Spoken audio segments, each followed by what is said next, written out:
Welcome to the Comfortable in Chaos Podcast. Strangle your demons and let's go. Y'all need Jesus!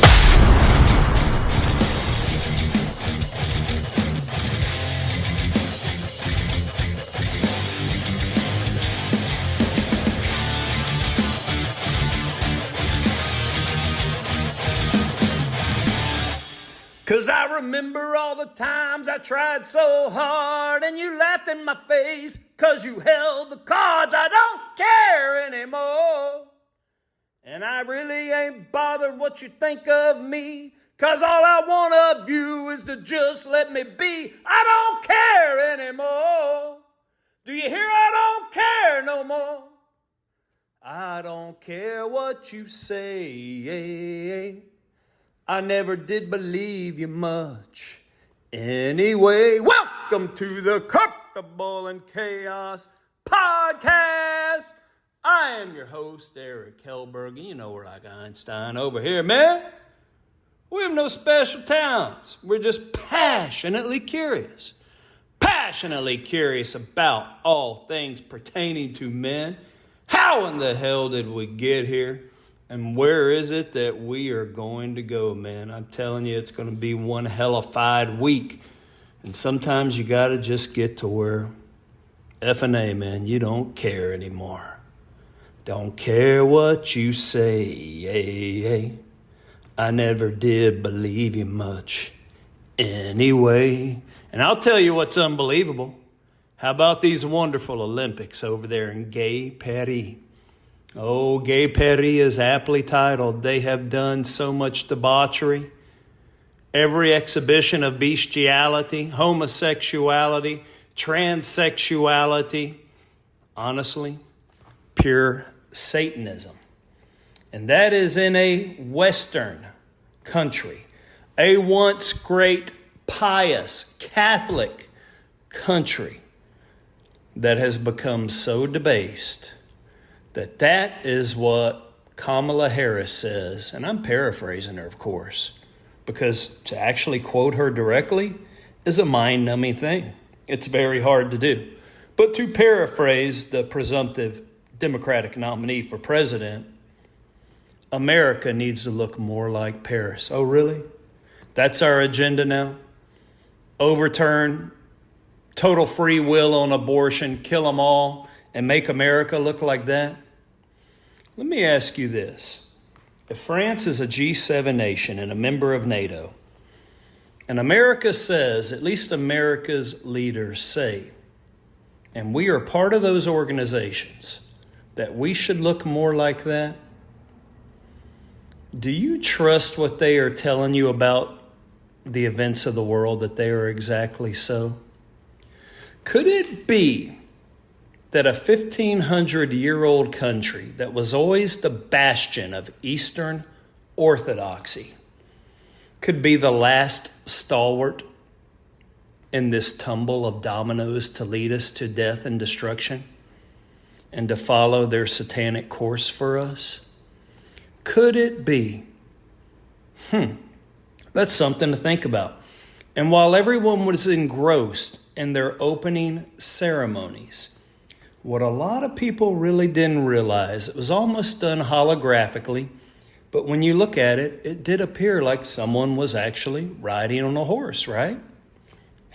Spit. Now, the Olympic official said that was a rendition of Joan of Arc, right? A patron saint. But if you look at any type of photograph, Joan of Arc doesn't look like that, does she? And since we were doing all these satanic things and in the course of introducing all these elements for the world to come, and it was masking and making a charade of the Last Supper, Christ and his apostles. Well, this is their way. They love foreshadowing. They love telling you what they are going to do. Pay very close attention because we are ushering in this new age. But while everyone was distracted, there came the rider on the pale horse. And when you read the book of Revelations, what does it say first? It talks about chapter 6, verse 4. Then another horse came out, a fiery red one. Its rider was given power to take peace from the earth and to make people kill each other. To him was given a large sword, more warfare than ever before, man. Okay, but what did we have exactly in Paris? Let's move on in Revelation 2, verse 8. I looked, and there before me was a pale horse, the horse in Paris. Its rider was named Death. That's why the rider's face was blacked out. All Hades was followed close behind him. They were given power over a fourth of the earth to kill by sword, famine, and plague, and by the wild beasts of the earth. Isn't that what's happening?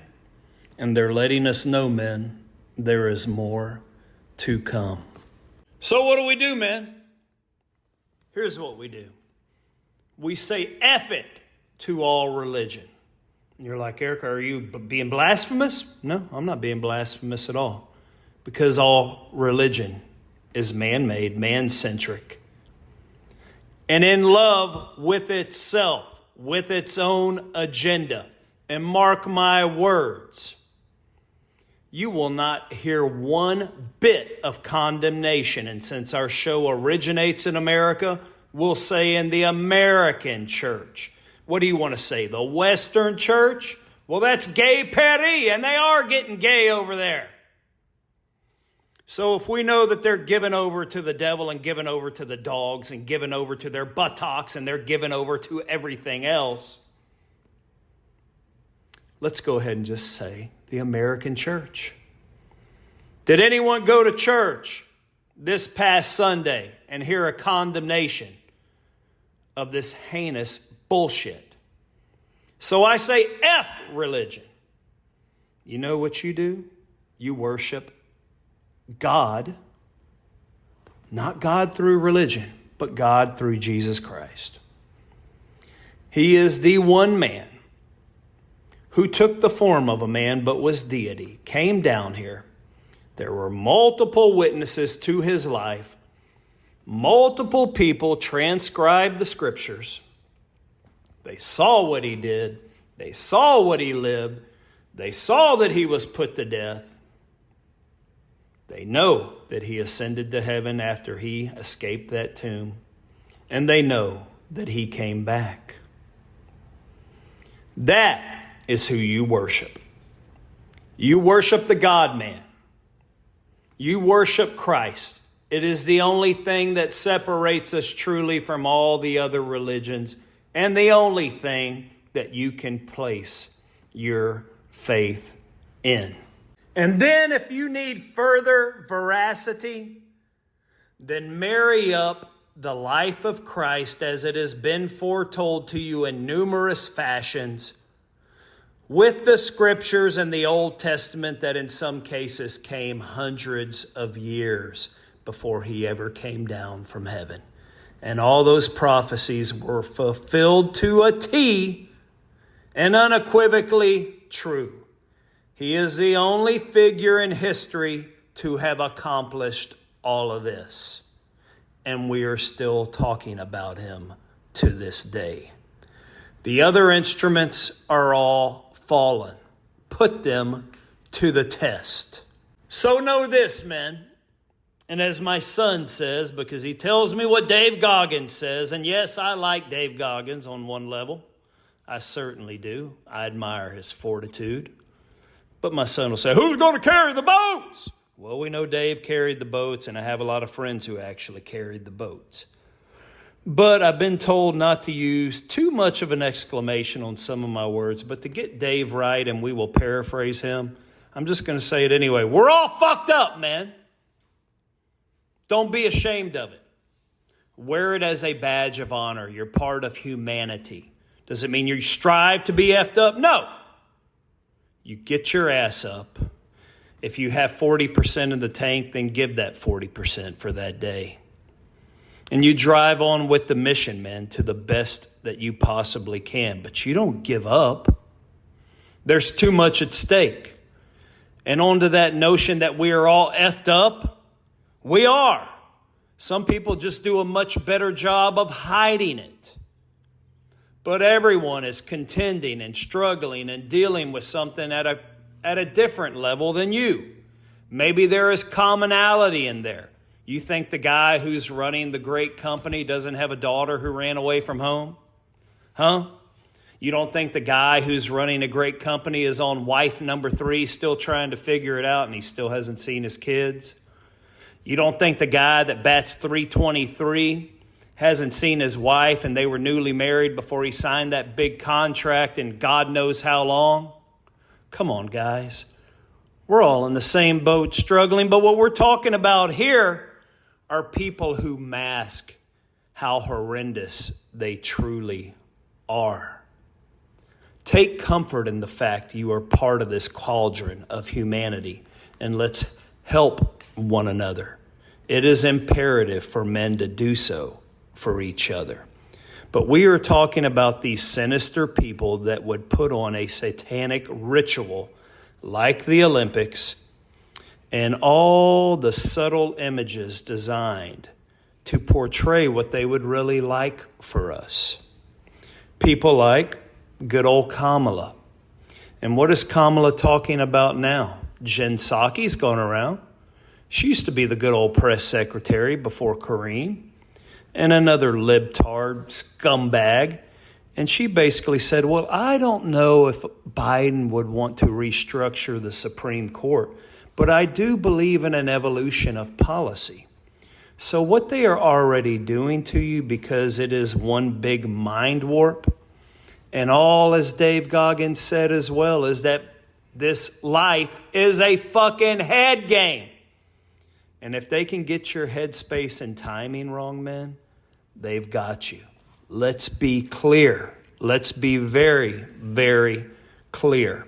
So they're already trying to abolish, not let you focus on the abject failure and destroyer that Joe Biden was. And now they are trying to get you focused on what Kamala has the ability to do, because we know she has no record to speak of anywhere other than my last episode, doing the butt, hey! So we need to whitewash an abysmal record of destruction, and we need to give you a little bit of Barry Obama foreshadowing, change the fabric of America even more. And she has already gone on the talk show circuit now. She won't get in front of a press corps unless it is a friendly press corps owned by the government that throws softballs to her.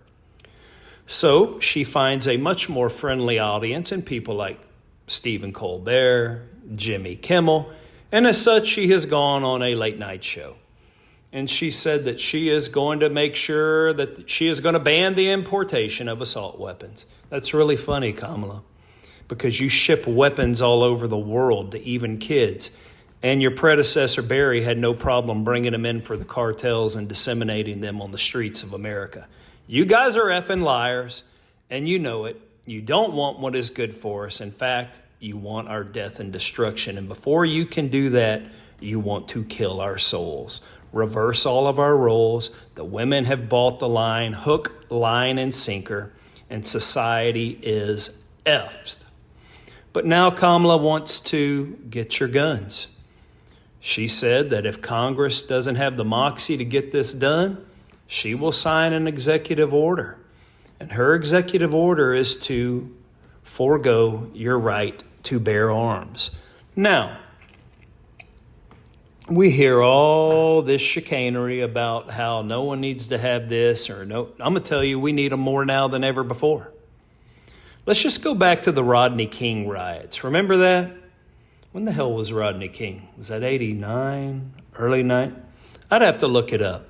All hell broke loose. Now, if you want to debate with me about crime in a predominantly black neighborhood We can do that. We can get into the societal and cultural implications. And once again, I'll go back to the damn failure of the church. You know how many black churches were probably in those communities? But those communities are how they are. Now, is there some systemic racism that still lingers that could unduly affect that? Undoubtedly. Do cops beat the shit out of people? Undoubtedly. Is it hard to subdue a man? You damn right it is. Yeah, it is very hard. Have you done it recently? Have you done it recently while you have to be as tender as possible, but you still have a taser, you still have a nightstick, you still have a weapon on you that can be used against you? But I would say once you have a man subdued and you are in mass, and that was probably the impetus for the evolution of the taser, there are some ways to take him down. So what happened to Rodney King ultimately was a travesty. And all of LA rioted. But using the word that everyone loves, diversity, when you get into urban California, think San Francisco, not so much San Diego, but a once beautiful city is becoming a hellhole. I was just there. And you get into LA, that diversity means that you have individual enclaves and or neighborhoods of ethnic origin. And after all hell broke loose and the cops would no longer patrol the streets, you had a group of men called the Korean Overwatch. And did you know they were armed to the teeth with their AKs? And what they did, because those shops were their livelihood, their only way to make a living, and if they did not have those any longer, because after the demonstration of what was wrong in the Rodney King beating, and then under the guise of supporting civil rights, then everyone stole the shit out of everything they could get their hands on, burned buildings to the ground, so much infrastructure, tore everything to hell. I don't know how that further helped that community. And these Korean men said, F that. We're going to get on these rooftops adjacent to our shops with AK-47s. And you know what happened after that? They didn't have anything else stolen. In fact, their shops weren't vandalized. And the police did not say one word. So that is what a well-organized militia looks like. And we may be forced to repeat it once again. Therefore it is, like Dave Goggins said, it is all a fucking head game. And we are all being played. I tell you what, here's how it works. We are all being played. It is by the establishment. We have now determined who the establishment is, and that's why you have Kamala now with a faction called White Dudes for Kamala. Well, that's to counter the effect of the new black populace that support Donald J. Trump. So Kamala has no problem dealing in race. That is their part and parcel. And divide and conquer if they keep fighting with each other. That's why they want all the divisions in this country. I can get along with anyone, and they can get along with me. And I have a feeling you all can do the same. Keeps us from fighting the true enemy, this effing establishment. And they will keep making these different divisions that have to be catered to. So the other group gets incensed. Resentment boils over. They see goods, services, favors, deference, all going to this new group, in all honesty, that doesn't deserve nor substantiate it. Goes back to the old political slogan, are you any better 4 years off now than you were 4 years ago? Well, only if you're an illegal alien, of course. But yes, they will keep dividing and conquering under skin color, nationality, what? Sexual mumbo-jumbo preference, religion, language, what you do for a living, where you are on the economic strata, your customs, and your political identity. They don't want us to come together. And on that same note, tell me any American politician, or I should say any world leader who currently travels abroad. I'm not talking about the lonely congressman, the House of Representatives member, or a couple of senators, and I don't even want to mention you if you're not going to do a damn thing about it. You're so bogged down in a system that's been bought and sold. You've reached your Peter principle, as we discussed. And what the F are you going to do unless you can help us elect a new president who can start turning this battleship around. Who on the world stage who goes abroad and represents us and or has the behest of the media has condemned what has happened in Paris? Who has said this is an absolute travesty? We don't want the fabric of our nation to resemble this one iota. It stinks, it's fetid, it's putrid, it's disgusting. None. Well, you know who has spoken out against it? Vladimir Putin. Oh yeah, your enemy, right? Vladimir Putin said that the West, meaning all those countries there that we're allied with, think NATO, think G7, think everyone we work in tandem with. He said the West, including the United States of America, is run by Satanists and pedophiles. We've kind of built up to that, haven't we? Then his defense minister came on. This was the day after the Olympic celebration that Kamala and our government kind of in a whole embraced and said it was pure degeneracy. It destroys the underpinnings of the familial structure, religious faith, and society at large. That is really, really odd to me. I'm going to tell you what this really is. When you get to countries like those, you can say China, you can say Russia. Did you know they actually have leadership? Did you know they follow a very hyper-rational course for their country? Do you know everything is based upon and is predictable insofar as are we acting logically from our interests? But when you look at the behavior of the West, it's not understandable and it is not predictable. That's why men like my listeners and myself are so damn confused and stymied and always are asking ourselves, this makes no sense. Why? Why? We have no leadership. And just like everything else, we had it flaunted right in front of our face. Anyone can say we're all incompetent. America's leadership is incompetent. And that is true. But look at the assassination attempt of Donald Trump. Was it incompetence, or was it so grossly incompetent as to be deliberative, meaning it was done by design? And even all the run-of-the-mill lawmakers are saying that now. They set a plan in place to kill Donald Trump, and they have set a course and a plan in place to kill us in our souls, in our minds, and in our bodies before they accrue a fleshly death. So find a man this week who you can speak life into and maybe receive life back and go to the Christ. So until next time on the Comfortable in Chaos podcast, I bid you bon voyage, my burgeoning flock.